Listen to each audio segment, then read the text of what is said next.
दिल्लीमध्ये ऑपरेशन टायगरच्या अनुषंगाने मोठ्या घडामोडी घडतायत।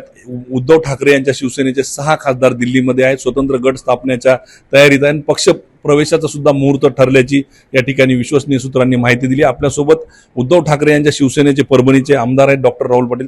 सर, कसं बघता या सगळ्या गोष्टींना? कारण 4 वर्षापूर्वी मोठ्या प्रमाणावर बंड करण्यात आलं, पक्ष फुटला, आजही तीच परिस्थिती निर्माण झाली, 6 खासदार जात आहेत।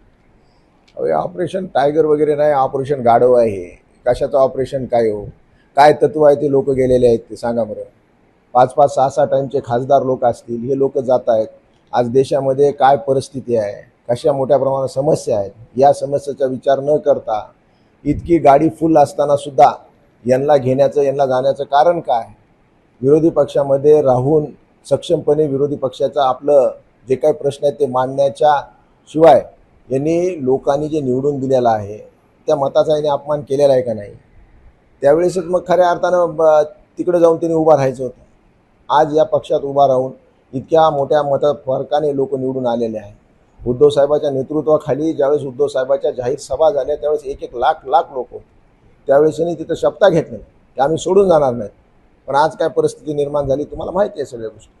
काही दबाव आहे, काही आमिष दाखवण्यात येत आहेत असं संजय राऊत म्हणतात, त्याच्यामुळे हे लोक जातात तिकडे। आता निश्चितच तुम्ही पाहिलं असेल की विधानसभेच्या निवडणुकीच्या नंतर सुद्धा किंवा यापूर्वीच्या ज्या 2019च्या निवडणुकीच्या नंतर जशा प्रकारची फूट पाडण्यात आली, ती फूट पाडली नाही तर ती एका प्रकारच्या दबावाच्या माध्यमातून फूट पाडण्यात आली। मग ते पैशाचा आमिष असेल, ईडीचा आमिष असेल, सीबीआयचा आमिष म्हणजे सीबीआयचा दबाव असेल, अशा प्रकारच्या काही प्रमाणात दबाव टाकून, काही प्रमाणात पैशाचे आमिष दाखवून त्यांना फोडण्याचं काम सातत्यानं चालू आहे। हे लोकतंत्र आहे। हे गोष्टी सगळे लोक उघड्या डोळ्यानं पाहत आहेत। म्हणून देशाची आज आर्थिक परिस्थिती काय आहे, देशाची चलन कुठपर्यंत जाऊन पोहोचलेलं आहे, 100 रुपयाच्या वर आज डॉलर गेलेला आहे, बेरोजगारी किती आहे, महागाई किती आहे, या गोष्टीवर कोणी चर्चा करत नाही। कुठंतरी या चर्चा सुरू झाल्या, कुठंतरी मोर्चे सुरू झाले की अशा प्रकारची फूट पाडवायची आणि त्याची चर्चा घडवायची 1-2 महिने आणि पक्ष संपवण्याचा प्रयत्न केला जातोय असं वाटतं। 100% त्यांचा प्रयत्न आहे, पण त्यांचा प्रयत्न अयशस्वी होणार आहे। कारण हा पक्ष नेते मंडळीचा नाही, हा पक्ष कार्यकर्त्याचा आणि सर्वसामान्य जनतेचा आहे। जे निवडून आलेले लोक आहेत तुम्ही पाहिलं असेल ते सर्वसामान्य म्हणजे नागरिक होते। कोणाला 1 एकर जमीन, कोण अल्पभूधारक, म्हणजे काहीतरी असे आमचे उमेदवार की त्यांच्या घरी काहीच नव्हतं, पण आज 5-5 टर्म झाले, 6-6 टर्म झाले ते विधिमंडळात असेल, लोकसभेत असेल, यामध्ये काम करतायत। याच्या पलीकडं आमच्या नेत्याने सन्माननीय उद्धव साहेबांनी यांना काय दिलं पाहिजे हा प्रश्न मी तुम्हाला विचारतो। या पलीकडे आमच्या नेत्याने, आमच्या पक्षाने यांना काय दिलं पाहिजे हे तुम्हीच विचार करून मला या प्रश्नाचं उत्तर द्या।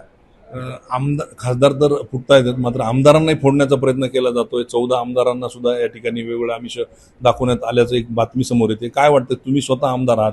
मी काल रात्री जवळपास 2 वाजेपर्यंत बऱ्याच माझ्या सहकार्याबरोबर या परिस्थितीचा आढावा घेण्यासाठी बोललोय, पण कोणताही आमदार विधिमंडळातला आमच्या जायला तयार नाहीये आणि यानंतर असल्या प्रकारचं विधिमंडळात तरी आमचा फूट पडणार नाही, ही 100% मी तुम्हाला आज त्यांच्याकडून संपर्क केला जातोय का? 101% सातत्यानं विविध प्रकारचा दबाव प्रत्येक आमदारावर आहे। मग ते कशा प्रकारचा आहे, विविध प्रकारच्या ईडीच्या माध्यमातून असेल, कोणाचा व्यवसाय असेल तर व्यवसायाच्या माध्यमातून असेल, अशा प्रकारचा दबाव टाकण्याचं काम हे सरकार करतंय। या सरकारला सर्वसामान्य माणूस हे त्रस्त झालेला आहे आणि सरकार या स्वतःच्याच पापामुळे जाणार आहे। स्वतःच्या कृत्यामुळे सरकार उलटं पालतं झाल्याशिवाय राहणार नाही। तुम्ही ठामपणे उद्धव ठाकरेंसोबत? यस, 101%।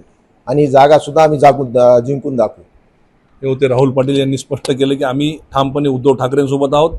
आज खासदार जरी गेले तर पुढचा खासदार हा उद्धव बाळासाहेब ठाकरे यांच्या शिवसेनेचाच होईल म्हणून।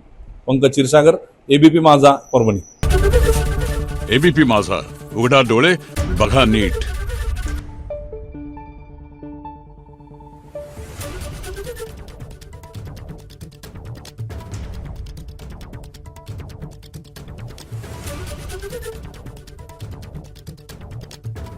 Thank you.